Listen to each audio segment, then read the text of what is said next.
5 non veg main கோர்ஸோட chicken biryani mutton பிரியாணியோட 15+ meals தாரினம். நல்ல கிரேவியாக இருக்குது. Hi guys, welcome to my channel. இன்றைக்கு நாங்கள் இங்கே வந்திருக்கிறோம்டா த சோலா சாம்ராஜ் என்ற ஒரு ரெஸ்டாரண்ட் இருக்குது தான். ஒரு ராஜபோக விருந்து சாப்பிட தான் வந்திருக்கிறோம். இந்த ரெஸ்டாரண்ட் எங்கே இருக்குண்டா ஜஃப்னா யூனிவர்சிட்டி ரோட்டில், அதாவது ராமநாதன் ரோட்டில் தான் இந்த ரெஸ்டாரண்ட் அமைஞ்சிருக்குது. இன்னும் சரியாக சொல்லணும்டா ராஜா க்ரீம் ஹவுஸுக்கு பக்கத்தில் இந்த ரெஸ்டாரண்ட் அமைஞ்சிருக்கு. வாங்க இந்த ரெஸ்டாரண்ட்டுக்குள்ளே போவோம், இந்த மகாராஜா விருந்த ஒரு கை பார்ப்போம்.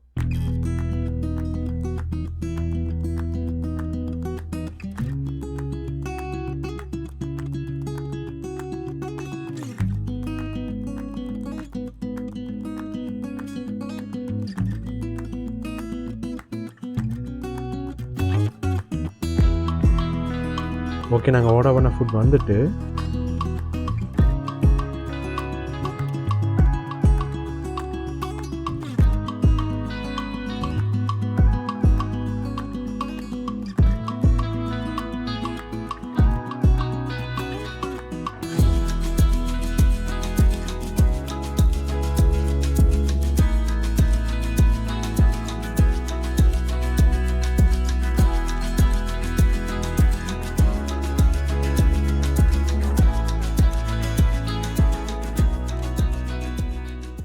லைட்டா பசிக்கிற மாதிரி இருக்குல்ல? ஐயோ கரெக்ட். எப்படி வைப்ரேஷன் வொர்க் அவுட் ஆகுது பாரு. இங்கே என்ன ஸ்பெஷல்னு பார்த்தீங்கன்னா, இங்கே வந்து மகாராஜா விருந்துன்னு ஒன்றை கொடுக்கினான். ஸோ இது நான் இப்போ கிட்டடிலாம் கேள்விப்பட்டேன் நான். ஸோ எனக்கு பார்த்தோன்னே ரொம்ப டெம்டிங் ஆகிட்டு அதான் வந்து ட்ரை பண்ணுவேன்னு வந்திருக்கேன். இவருக்கு இதான் வேலை. இல்லை பார்த்தீங்கன்னா சும்மா எக்கச்சக்கமான ஐட்டம் சும்மா விதைச்சி வச்சிருக்கிறேன். எனக்கு என்னென்ன சாப்பிட்றது எதை ஸ்டார்ட் பண்ணுறேன்னு தெரியல. ஓஹோ, எனக்கு நிறைய வேலை இருக்குன்னு தெரிஞ்சுக்கிட்டு வலுக்கட்டாயமா உங்களுக்கு அவ்வளவு நிறைய ஐட்டங்கள் இருக்கினா.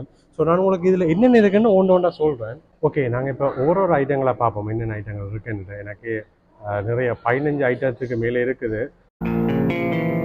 ஸோ நானே பார்த்து ரொம்ப டெம்டிங் ஆகிட்டேன். ஒவ்வொரு ஐட்டமாக பார்ப்போம். நாங்கள் உண்மையாக சீரியஸாக மகாராஜா விருந்து தான் பார்ப்போம். ஒவ்வொரு ஐட்டமாக பார்ப்போம். இங்கே முதலாவதாக மட்டன் இருக்குது, அதுக்கப்புறம் சிக்கன் இருக்குது, தென் சிக்கன் 65 இருக்குது, பக்கத்தில் பார்த்தீங்கன்னா ஃபிஷ் இருக்குது. இவ்வளோ மெயின் கோர்ஸோட ஒரு இந்த ப்ரைஸுக்கு சான்ஸே இல்லை. அதுக்கப்புறம் பார்த்தீங்கன்னா பருப்பு இருக்குது, எக் இருக்குது, ஃபுல் எக். இப்போ எக் வந்து 50 ரூபாய்க்கு மேலே போகுது. அண்ட் அடுத்ததாக சிக்கன் பிரியாணி இருக்குது, தென் அதுக்கப்புறம் மட்டன் பிரியாணி இருக்குது. அண்ட் உங்களுக்கு இவ்வளவும் காணாதுண்டா உங்களுக்கு ஒரு ஒயிட் ரைஸ் தந்துருக்கிறேன். சப்போஸ் உங்களுக்கு காணாமல் இருந்தால். அடுத்ததாக சென்னை மசாலா இருக்குது. சென்னை மசாலா இருந்தால் ஸ்ரீலங்கன் பாசையில் சொன்னால் கடலைக்கறி. இந்த சென்னை மசாலா இந்த வேர்ட் இந்தியன்ஸ் தான் யூஸ் பண்ணுறது. அடுத்ததாக ரசம் இருக்குது. இந்த ரசம் வந்து குட்டி பொட்டுக்கு தந்துருக்கினா. இது பார்க்க நல்ல க்யூட்டாக இருக்குது. அண்ட் இதோட பிரியாணிக்கு ரைத்தா இருக்குது. இதோட எண்ணெய் கத்திரிக்காய் கறி தந்திருக்கினா. இது இங்கே ஸ்ரீலங்காவில் பெருசாக ஃபேமஸ் இல்லை, ஆனால் இந்தியாவில் சரியான ஃபேமஸ். அண்ட் ஃபைனலாக எங்களுக்கு டெசர்ட்டுக்கு கேசரியும் தந்திருக்கினேன். தென் இந்த விருந்து செமிக்கோணுமென்றதுக்காக எங்களுக்கு ஃபைனலாக பீடா கூட தந்திருக்கினேன். ஓகே, நான் முதலாக மட்டன் பிரியாணியை போடுவோம். இது பார்த்தீங்கன்னா ஒரு சின்ன ஒரு வடிவான ஒரு செப்பு பாத்திரத்தில் ஒரு கொஞ்சம் மட்டன் பிரியாணி தந்துருக்கு. இதே மாதிரி தான் எல்லா பாத்திரம் தந்திருக்கினேன். ஓகே, நான் போட்டு பார்ப்போம் எப்படி இருக்கேன்னுட்டு.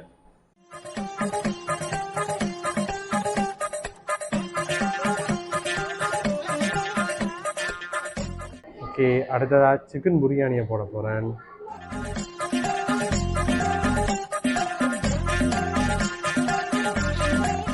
அடுத்ததாக ஒயிட் ரைஸையும் போட போகிறேன்.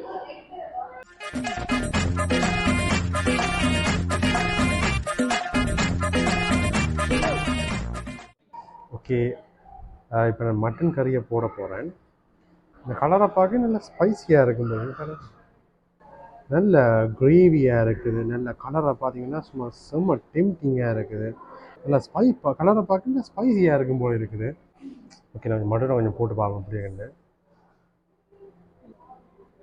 ஓகே, அடுத்ததாக நான் சிக்கனை படுக்க போகிறேன். சிக்கனும் நல்லா ஸ்பைஸியாக தான் இருக்கும் போல இருக்குது.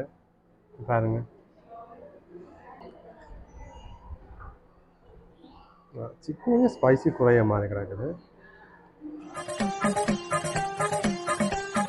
அண்ட் அதுக்கப்புறம் சிக்கன் 65 இருக்குது. அதோட ஃபிஷ்ஷும் கொண்டு வச்சுருக்கணும். அண்ட் இதுக்கு பிறகு எக் இருக்குது. அதான் வைக்கவே கணக்கு டைம் எடுக்கும் போல இருக்குது.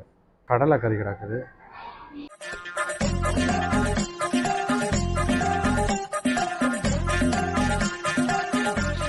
ரசம் பார்த்தீங்கன்னா ஒரு நல்ல வடிவான ஒரு குட்டி கூடையில் நடந்திருக்கணும். இதையும் போடுவோம். ஓகே, நான் முதலாக இந்த மட்டன் ஒர்க்கை ட்ரை பண்ணுறேன். பட் கொஞ்சம் கிரேவியை கொஞ்சம் போடுறேன். எனக்கு கிரேவி கொஞ்சம் விருப்பம். இவங்க நல்ல டெம்டிங்காக நல்ல ஸ்பைஸியாக தந்துருக்கணும். ஓகே, முதலாக நாங்கள் மட்டனை ட்ரை பண்ணுவோம். மட்டனே ட்ரை பண்ணுவோம்.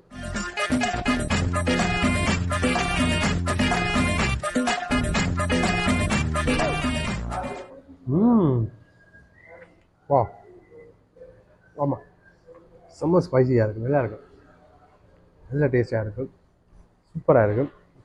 அந்த வாயில் வச்சோடனே நல்ல ஸ்பைஸியாக இருக்குது, நல்லா இருக்கும். நல்ல ஆயிலியாக இருக்குது, நல்ல ஆயில் விட்டுதான் இருக்கணும். நான் நினைக்கிறேன் மட்டனில் நல்ல கொடுத்த ஆடு போட இருக்குது. அது இவ்வளோ ஸ்பைஸியாக சூப்பராக இருக்குது. அடுத்து நான் சிக்கனை ட்ரை பண்ணுவோம். சிக்கனுக்கு சிக்கன் கிரேவியே விடுவோம். நான் அந்த சிக்கன் பிரியாணிக்கு சிக்கன் கிரேவியை விட்டால் தான் இந்த சரியான டேஸ்ட் தெரியும். ஓகே, அதெல்லாம் கொஞ்சம் ஸ்பைஸியாக இருக்குது, கொஞ்சம் குறையத்தான் போடணும்.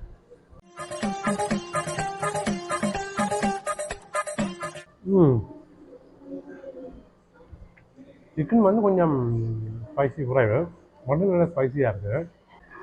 அண்ட் சிக்கனை பார்த்தீங்கன்னா நல்ல அப்படியே வேகி இருக்குது. ஆனால் இது வந்து ஸ்பைசி வரும், மட்டன் ஒப்படை ஸ்பைசி வரும், கொஞ்சம் ஸ்பைஸியாக இருக்குது. அடுத்ததாக நான் இந்த சிக்கன் 65 ட்ரை பண்ண போகிறேன். இந்த சிக்கன் 65 நல்லா ஃப்ரை ஆகிருக்குது. சிக்கன் 65 2 பீஸ் தந்துருக்கீங்க. அதே மாதிரி ட்ரை பண்ணி பார்க்க எப்படி இருக்குன்ட்டு.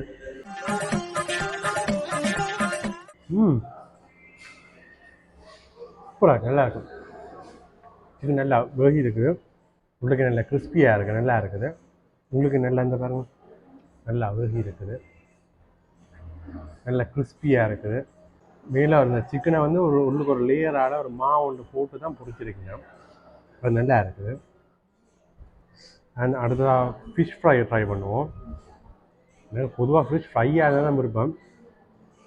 ஸோ எனக்கு குழம்பு ஃபிஷ், கிரேவி ஃபிஷ் எனக்கு விருப்பம் இல்லை.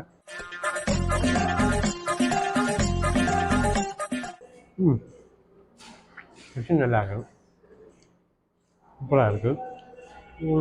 ஓகே, அடுத்தா நாங்கள் என்ன ட்ரை பண்ணுவோம்? அடுத்ததா இவங்களோட கேசரியை ட்ரை பண்ணி பார்ப்போம். கேசரி நல்லா இருக்குது, கொஞ்சம் ஸ்வீட் கொஞ்சம் குறைவாக இருக்குது. இந்த மாதிரி கேசரி நல்லா இருக்குது. எவ்வளோ ஐட்டம் இல்லை, நிறைய ஐட்டம் இருக்குது. எனக்கு இது விட போடுறேன்னு தெரியல, அவ்வளோ சீரியஸாக கன்ஃபியூஸ்டாக இருக்குது எதாவது சாப்பிட்றேன்ட்டு. பார்த்தீங்களா, செல்லத்துக்கு ஒன்றுமே தெரியல. இந்த ரசம் கூட நல்லா இருக்கு, நான் அதை ட்ரை பண்ணிட்டேன். அண்ட் வீடா ஆகுடா எல்லா சகல ஐட்டம் இருக்குது. இது சீரியஸாக ஒரு சூப்பரான மகாராஜா விருது. தமிழில் சொல்லுவாங்க ராஜபோக விருதுன்னு சொல்லுவாங்க. அது மாதிரி சீரியஸாக சொல்லுவோம் ஒரு மகாராஜா விருது தான். வேறு லெவலில் இருக்குது, சூப்பராக இருக்குது. ஓகே, நாங்கள் இப்போ இந்த ப்ரைஸை நான் சொல்லுவோம் நினைக்கிறேன். இந்த ப்ரைஸ் வந்து ஜஸ்ட் 2500 தான். 2500க்கு இவ்வளவு சாப்பாடு வரும்ன்றதை நான் சீரியஸாக எதிர்பார்க்கல. இவ்வளோ எக்கச்சக்கமான சாப்பாடுகள் இருக்குது. நார்மலாக நாங்கள் ஒரு இடத்துக்கு சாப்பிட போனாலே சும்மா ஒரு டிஷ் எடுக்கிறேன்னா 1000 rupees வருது இப்போத்தி எங்கள் காலத்தில். ஆனால் இவ்வளோ டிஷ்ஷஸோட 2500 எக்ஸ்பெக்டே பண்ண இல்லாமல் இருக்குது. அதே நேரத்தில் இன்னொரு விஷயம், சோடாவும் வருது. இந்த சோடாவே நான் அன்றைக்கி 120 ரூபா. சோடாவோட மார்க் பைஸு 120 ரூபா. இந்த சோடாவும் அதோட தாரினா என்றது இது சீரியஸாக எக்ஸ்பெக்ட் பண்ணவே இல்லாமல் இருக்குது. நிச்சயமாக சொல்கிறேன், ஒரு ஆளுக்கு தாராளம். நீங்கள் இன்னொரு ஆளை வாரிங்கன்றாலும் ஒரு இலை போட்டு அவைகளுக்கும் சேவ் பண்ணினோம். அண்ட் அதே நேரத்தில் கேசரி எல்லாம் 2-3 தரம் கேட்டு தந்தினோம். எங்களோட டேபிள் மட்டும் இல்லை, இருக்கிறார்கள் எல்லாருக்கும் 2-3 தரம் வேணுமா எல்லாம் கேட்டுலாம் தந்தினோம். அண்ட் சாப்பிட்டு முடிஞ்ச பிறகு சாப்பாடு எப்படி இருக்குன்னு எல்லா டேபிள்லையும் போய் கேட்டினோம். சாப்பாடு நல்லா இருக்கான்னு எல்லா சகல டேபிள்லையும் போய் சாப்பாடு எப்படி இருக்குன்னு போய் கேட்டினோம். அதுவுமே அப்ரிஷியேட் பண்ணக்கூடிய விஷயமா இருக்குது. இவங்களோட ஃபுட்டும் சரி, ஹாஸ்பிட்டாலிட்டியும் சரி ரொம்பவே நல்லா இருந்துச்சு. எனக்கு ரொம்பவே பிடிச்சிருந்துச்சு. நீங்களும் கட்டாயம் வந்து இங்கே ட்ரை பண்ணி பாருங்க. இந்த பர்சனல் ஒப்பீனியன் இங்கே இந்த மகாராஜா விருந்து ஹைலி ரெக்கமெண்டட். அண்ட் ஓகே, உங்களுக்கு இந்த வீடியோ பிடிச்சிருக்குன்னு நினைக்கிறேன். இந்த வீடியோ பிடிச்சிருந்தா லைக் பண்ணுங்கள், ஷேர் பண்ணுங்கள், ஃபோன் பண்ணுங்கள்.